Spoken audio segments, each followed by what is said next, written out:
Wamenakar Immanuel Ebenezer sudah ditetapkan sebagai tersangka oleh KPK. Namun, Istana maupun mantan Presiden Joko Widodo menegaskan menghormati proses hukum di KPK. Lalu siapa kira-kira sosok yang berpotensi menggantikan Noel? Kita bahas bersama Sekjen DPP Barajepe Relly Regan, lalu ada politisi PDIP Ferdinand Hutahian, dan analis politik dari Parameter Politik Indonesia Adi Prayitno. Selamat petang semuanya. Selamat petang, Mbak. Selamat petang. Oke, saya mau ke Bung Relly dulu ya. Bung Relly, kita mau mengingat dulu background dari seorang Noel. Mulai dari Ketua Umum Jokowi Mania, kemudian mengalihkan dukungannya kepada Prabowo pada saat itu. Tapi sekarang, baik Istana maupun dari keluarga Solo semuanya mendukung proses KPK, menghormati, seakan tidak mau ikut campur. Anda melihat seperti ditinggalkankah rekan Anda? Iya, kalau kita lihat deh proses hukum yang berjalan, apa yang dilakukan OTT oleh KPK itu kita dukung proses hukumnya. Tapi apa namanya yang dilakukan KPK ini saya rasa terlalu berlebihan ya. Kenapa? Oh iya berlebihan dong. Apa mobil motor yang dipajangkan itu kan itu bukan menunjukkan ekspektasi dari barang bukti yang bersangkutan. Karena saya nggak dijelaskan seakan-akan itu diambil dari rumahnya Bang Noel aja. Padahal mobil atau motor itu nggak ada itu, tapi ininya masuk di dalam situ. Itu kan harus diperjelas juga sama KPK. Tadi saya lihat press release KPK oleh Ketua KPK ya, menyampaikan dari 15 atau beberapa tersangka yang tadi dibawa di dalam jumpa pers tadi, bahwa ada beberapa media menyampaikan juga mempertanyakan hal tersebut. Apa kaitannya motor sama mobil berpuluh-puluh itu? Sebutkan aja siapa tersangkanya, siapa pemberinya. Dan recehan amat KPK ini. Banyak juga yang besar-besar yang lain. Itu Kejaksaan Agung itu ratusan triliunan yang diiniin. Aduh, ini sistem ya, sistem. Bang Noel itu sudah turun, saudara Noel itu sebagai wamen turun mendobrak penahanan ijazah. Tapi sistem jaminan kesehatan ketenaga kerjaan itu di dalam itu yang memungkinkan itu kan pegawai, ada aturan sistem yang sudah dilayangkan kepada seluruh perusahaan itu untuk melakukan pencegahan supaya proses pemberian sertifikat itu tidak ini. Jadi saya rasa ini ya kita hargai lah proses hukum yang berlaku, tapi memang saya rasa tidak pantas ya sebenarnya, lebih banyak yang lebih big kalau gitu, kasus lebih besar daripada kalau gitu. Tapi Bung Relly, kita kembali lagi ke kasusnya, ini kan sudah ditetapkan sebagai tersangka, tapi dari pernyataan semua lingkaran istana, semua keluarga Solo, mereka seakan-akan ya menghormati saja. Anda tapi merasa rekan Anda ditinggalkan tidak oleh baik itu istana maupun juga keluarga Jokowi? Enggak ya, kita juga hargai proses hukum, apa yang dilakukan oleh KPK, kawan-kawan di KPK. Tapi yang maksud kita, saudara Noel tidak layak juga diperlakukan seperti itu, bahwa seakan-akan hasil gravitasi itu mobil puluhan sampai disebutkan 20 motor. Ini kan seopos ya, cari sohor aja pejabat publik yang seakan-akan melakukan hal-hal yang ini. Tapi ya KPK sudah melakukan, ya kita dukung. Ya tidak ada persoalan tinggal meninggal ya, dari periode pertama Pak Presiden Jokowi, yang kedua juga proses beberapa menteri di kabinet juga ada yang tertahan oleh KPK. Saya rasa ini proses hukum ya, memang semua apa yang dilakukan oleh KPK itu tidak ada. Artinya juga menghormati. Kalau gitu Bung Ferdinand, Anda kan juga dulu sempat berada di barisan pendukung Pak Jokowi bersama juga dengan Noel. Ya. Tapi kan saat ini Solo juga kayaknya nggak mau ikut campur. Kalau Anda menangkapnya seperti apa? Ya, saya pertama prihatin sekali dengan apa yang terjadi dan yang saya dengar ya. Kemarin juga kami di DPP sempat membahas ini, tetapi saya secara pribadi sangat prihatin. Saya kaget sekali ketika saya melihat deretan barang bukti yang ditunjukkan oleh KPK atas OTT yang dilakukan terhadap saudara Noel dan beberapa orang lainnya. Saya dengar ada 11 orang yang ditetapkan tersangka. Saya itu cukup kaget. Saya tidak menyangka kalau Noel itu sudah sekaya itu sekarang. Maka ketika barang bukti itu dibeberkan oleh KPK, saya merasa wah ini sudah keterlaluan. Karena saya mengenal saudara Noel ini bukan baru, sudah lama. Jadi saya sangat kaget ketika melihat deretan kemewahan itu dipertontonkan oleh KPK sebagai barang sitaan. Saya terus terang orang yang sangat mengecam, apa yang dilakukan oleh saudara Noel, dan kemarin kami juga membahas ini sebentar di DPP, di PPD Perjuangan, menyampaikan bahwa PPD Perjuangan akan mengawal kasus ini karena korupsi lah biang kerok persoalan di bangsa ini. Ini Tapi yang kenapa- harus kita tapi selesaikan. kenapa Jadi maksudnya- lebih mendorong ya. Tapi kan juga kalau melihat peningkatan kekayaan ya Noel sudah jadi wamen, apa yang paling membuat Anda kaget? Saya kaget melihat deretan mobil dan motor-motor yang menurut saya harganya sangat mewah, karena 2016-2017 saya melihat Noel ini belum menjadi seseorang seperti itu. Artinya tidak Dan masuk sekarang, akal kalau seorang wakil menteri bisa dapat harta kekayaan seperti itu.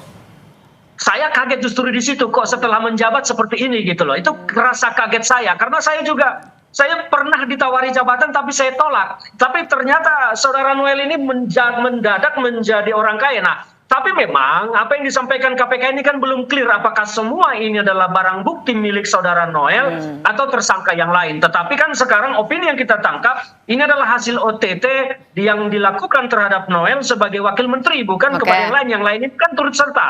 Jadi barang bukti ini kami anggap sekarang adalah milik dari saudara Noel, dan terus terang saya kaget dia sudah sekaya itu.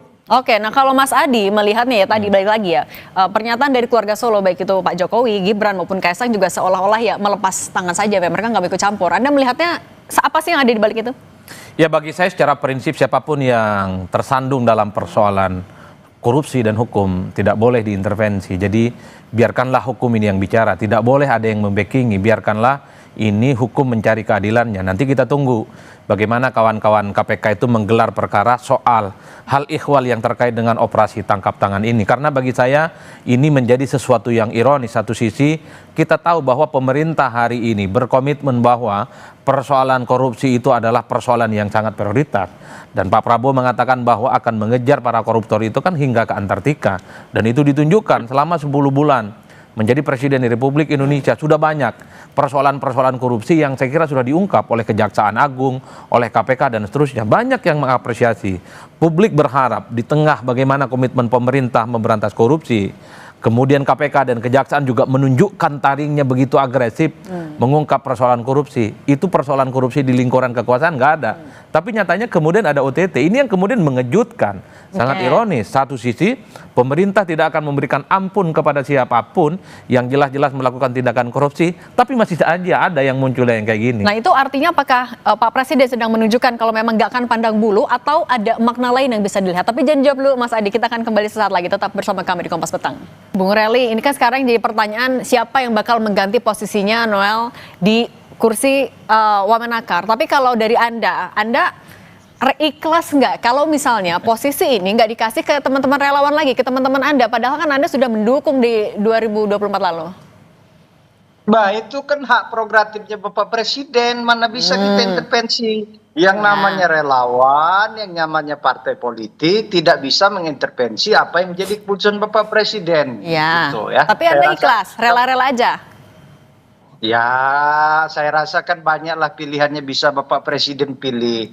Yang punya integritas, yang punya kemampuan yang mumpuni. Itu hak prerogatif Bapak Presiden dan komitmen untuk memberantas korupsi dan jauh dari tindak pidana korupsi. Artinya integritasnya, pencegahannya itu harus betul-betul orang yang mempunyai integritas yang diyakini betul.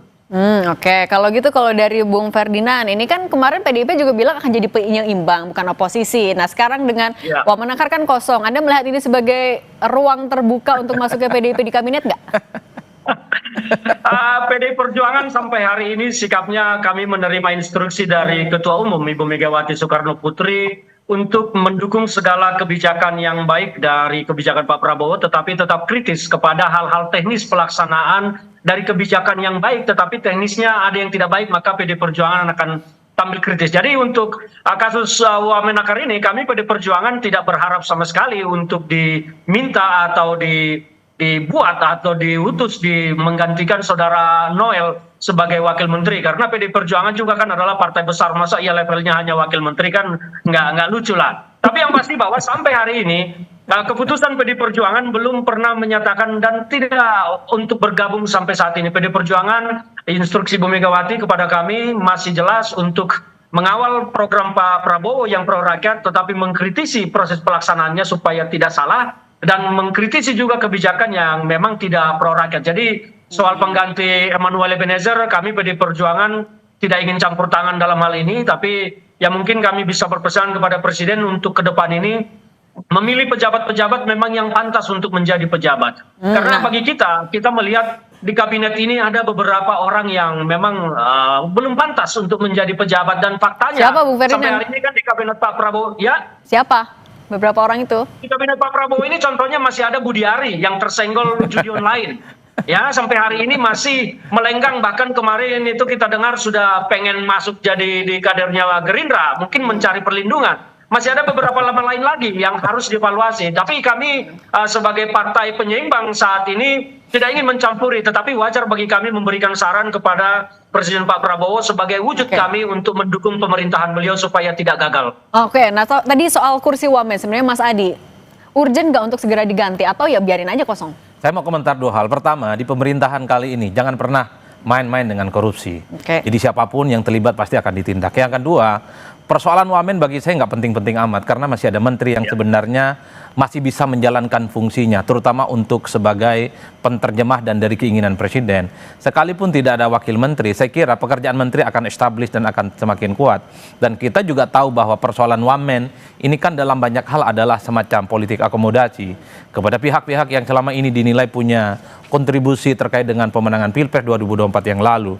Dalam politik itu sah. Tapi bagi saya persoalan wamen tidak terlampau penting, tidak terlampau mendesak untuk segera dicarikan penggantinya. Mengingat sang menteri per hari ini saya kira performa kinerjanya itu masih dianggap masih bisa untuk diharapkan untuk memperbaiki di sektor ketenagakerjaan.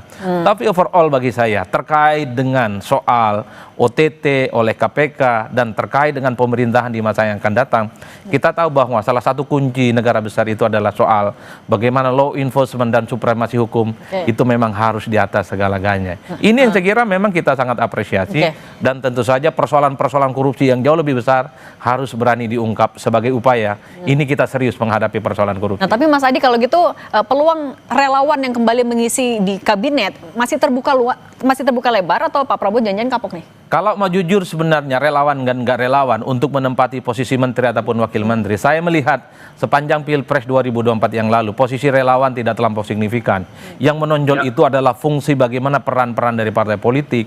Agak berbeda dengan era pemerintahannya Jokowi 2014, 2019, 2024. Posisi relawan sangat signifikan menjadi salah satu instrumen yang memang terdepan dan bahkan menempati posisi-posisi strategis.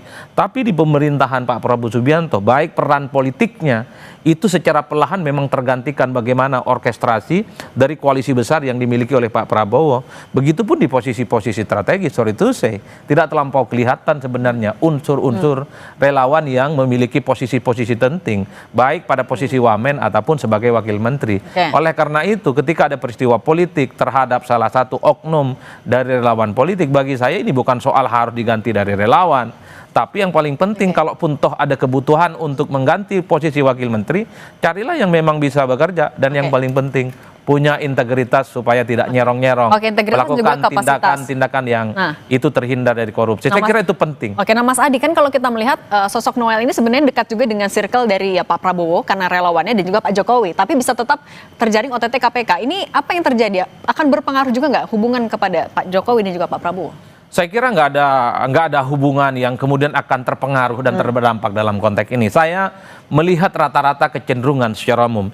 Jadi siapapun yang terlibat dalam persoalan korupsi, entah dia proporsional, entah dia elit partai, entah dia anggota dewan, ataupun elit-elit kunci, kalau dia sudah berurusan dengan persoalan hukum, semua angkat tangan dan pasti akan menganggap itu adalah proses hukum dan semua harus dihargai. Tapi ada eksepsional, kalau ada persoalan-persoalan hukum yang dinilai itu janggal, ada potensi soal politiknya jauh lebih kuat dibandingkan persoalan hukumnya, maka biasanya ada yang pasang badan. Dalam kasusnya Pak Hasto, ini partainya Bung Ferdinand sejak awal prosesnya kan panjang, ini dituding unsur politiknya jauh lebih besar, makanya PDIP sekalipun pasang badan dan tidak memecat Pak Hasto sebagai sekjen dan kemudian menjadikan Hasto sebagai sekjen untuk yang ketiga kalinya. Begitupun yang terjadi pada Tom Lembong. prosesnya panjang, dianggap ada unsur politiknya yang kuat, sehingga begitu banyak kelompok-kelompok sipil sekalipun yang juga memberikan dukungan politik. Nah, kita tunggu apakah betul yang terjadi pada Bung Noel hari ini, unsur politiknya itu jauh lebih kuat dibandingkan Atau dengan memang murni unsur hukumnya. Nah, Per hari ini pembelaan itu tidak ada, dan hanya mengatakan bahwa ini tidak seberapa jumlahnya,